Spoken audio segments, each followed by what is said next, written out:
So you talked at the start how it's a lot of big programs, a lot of things happening now that could impact what we see a year from now in the playoffs. And Alabama, they're not just sitting around, as they just lost Justice Haynes at the running back position. They've now added former Louisiana running back Dre'Lyn Washington.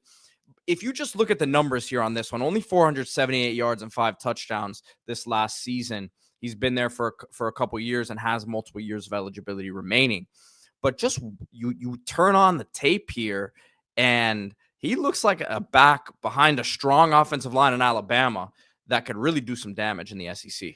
Yeah, this was a weird one in terms of I'm watching this guy's, clips and put on a game and just kind of seeing him move around. How is this guy not getting more carries at Louisiana? I know they had some good backs, but man, 73 rushes, average 6.5 yards per carry, had some explosive runs. But when you say, okay, separating the production, because production from G5 to SEC, that's never, automatic. So looking at the traits, he's 215 pounds listed, 5'9", doesn't matter. He's 215 pounds, so he's sturdy. Then you go to his high school, went to Hemphill, Texas, really small town in Texas. 100 meters, 10.83 in the 100 meters, 22.1 in the 200 meters, and he qualified for regionals in the shot put 45, 7.5 inches. So, I mean, that is big time speed for a 215 plus pound running back when you're running 10.8. I mean, those are jets. I don't care if you're in the SEC. I don't care where you are. Those are legitimate jets that will be able to crank out big runs in the SEC if he gets daylight. You mentioned the running style. He looks smooth and fluid. It didn't look like he was just like a track star playing running back. So, putting him into this room, which is filled with extremely highly touted high school players.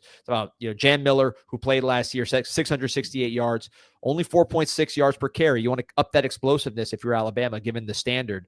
Richard Young, Daniel Hill, Kevin Riley, Akai Landier. These are big-time, highly recruited players.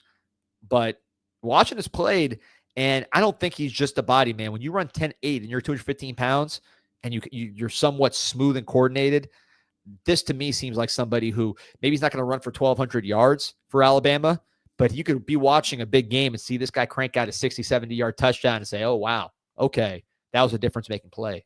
Yeah, and I said he had multiple years of eligibility, only has 1 year, but an underrated aspect of this pickup to me, D, is he only has 229 carries over the course of his career. So not a guy that's been beat up a lot. Sometimes you see these transfers of the running back spot, and look, they're young, they're in college, right? But at the end of the day, carries are carries, and they can wear on a guy. He hasn't been beat up hypothetically by getting, again, 229 carries over the course of a few years here. Yeah, look, Justice Haynes is gone, right? He's going to Michigan.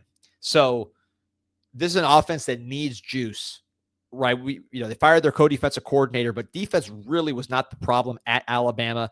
The problems were more focused on the offensive side of the ball, and that's across the board. Unless your name is Ryan Williams, you are subject to scrutiny here on this offense. And the running back position, it wasn't terrible. Certainly a talented guy. Justice Haynes, you see him going to Michigan, another premier program.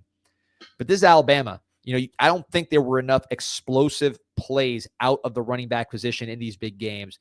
And a guy like Dre'Lyn Washington has the opportunity to provide that, because if you're Alabama, nothing is sacred. You need to drastically improve what you're doing on the offensive side of the ball. And a guy like this, 10'8", 215 plus pounds, over 6 yards a carry at the college level.